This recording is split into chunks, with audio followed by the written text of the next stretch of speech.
is Wendy. I'm so excited that you're here with me today. I have some fun stuff to share with you about my husband. Okay, so here's the deal. It took quite a while. Well, let's back up. The reason I'm doing this video is because I've received some comments recently that say, I really want to do this business, but I can't seem to get my family on board.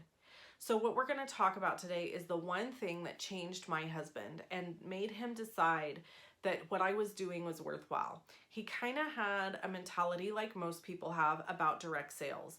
It's schemy. You're not really going to make any money. You're not really going to do anything with it. It's going to be something you just play around with and then you quit. And if any of those things sound familiar to you, well, I was living them. And there were tears involved, people. Like, I would cry because he was so unsupportive about it in the beginning.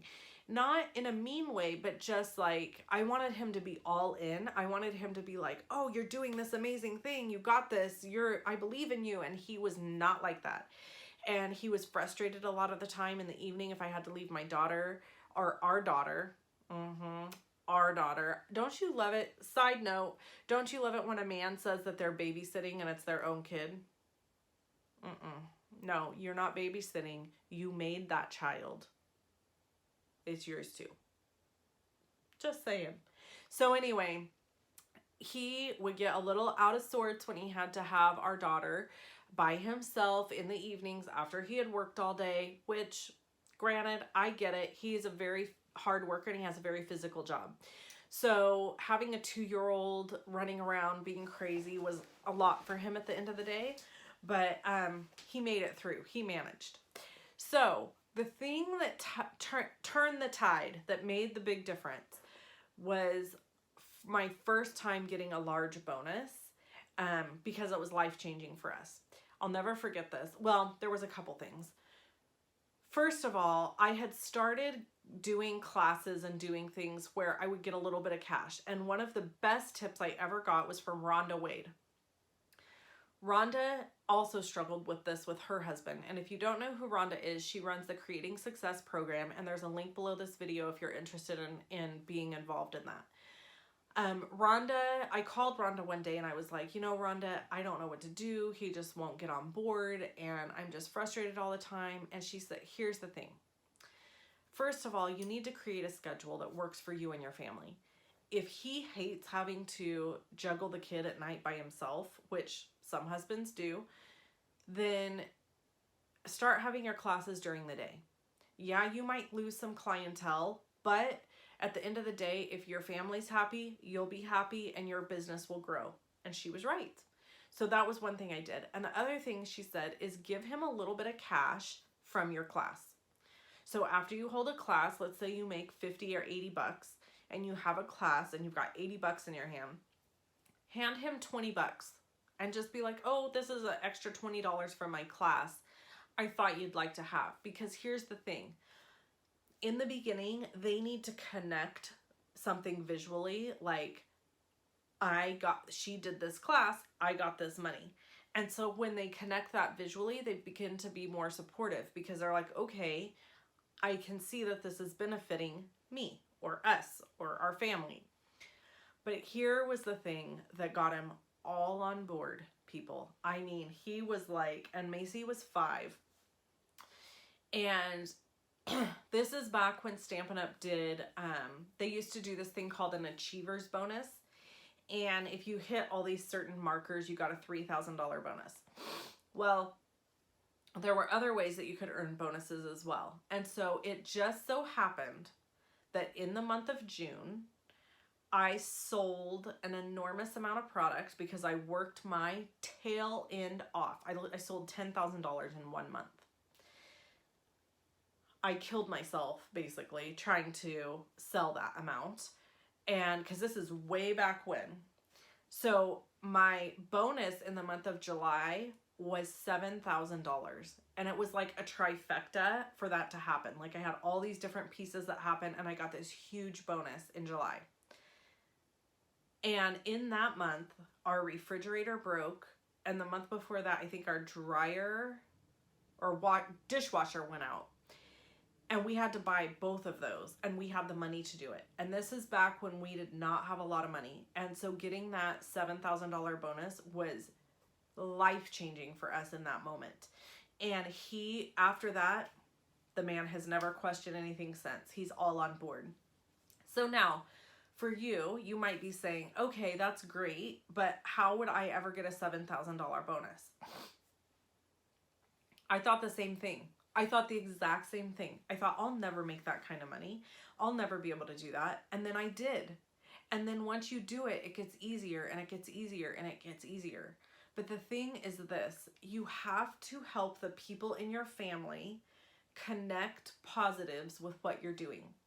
If all they ever see you doing is being in a room with a door shut, working, and they see no positive results from that, except the fact that you're constantly gone away from them, they're going to hate what you're doing. So I set up some parameters. I have business hours. I used to work at night. I don't do that anymore. In the evenings, I spend time with my husband. I sit with him. We play games or we watch TV or movies or whatever. And we connect as a family together. I no longer am constantly out of the picture when we're doing family stuff. And so that was a huge change for the positive. And I know it's something that made him go, okay, this is okay. I can handle this. Because to him, I know that he was thinking, gosh, this is ridiculous. You basically work all the time. Now, there are times, even now, where I have to work at night or where I have to pull a late night or where I have to do something extra above and beyond because circumstances. That happens. And it's okay when that happens. It's not a big deal because it's not the norm. So if you're basically ignoring your family to do this business, there's a problem. You have to check yourself. You have to be like, okay, what's reasonable? What can I actually do? And sit down with your husband or your significant other or your kids or whoever it is in your life that you feel is not supportive or is not on board, and say to them, what if I worked any hours, what would your ideal hours for me be? What would they be?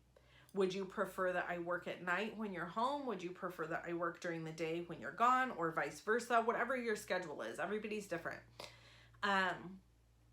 Would you prefer that I don't work weekends? Like, I hope it's okay that I'm sharing this, but I know for Rhonda, specifically, when we had that discussion, she was like, my husband was like, I don't want you working on the weekends.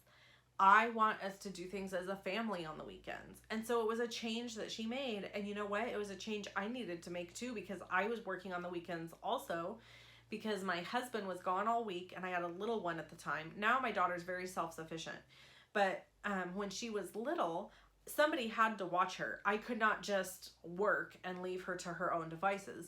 So a lot of times I would work on the weekends while my husband was home. Well, that was causing a lot of resentment, but he just didn't know how to say it. He didn't know how to say to me, I don't want you to work on the weekends because I want to be together as a family. And I know that sounds crazy because it sounds like such a simple thing to say, but not everybody's a fantastic communicator, right? And so, interestingly enough, I talk a lot, but I'm really not a great communicator. I have to really think about it, because you can talk a whole bunch. It doesn't mean that you're communicating. And so I have to really think about how I'm saying things and the questions I'm asking in order to make sure that I'm communicating effectively. So we are like leaps and bounds past all of that now, but it took several years. I mean, I've been doing this almost 9 years. So it took several years to get in a place where everybody was happy with how it was going. Another thing that I noticed when my daughter was little, around probably when she was like 5-ish, 5, 6-ish, she would say, Mommy, you work all the time. And that really started pricking my heart. And I was like, wow, even though I don't feel like I'm working all the time, that's how she views it.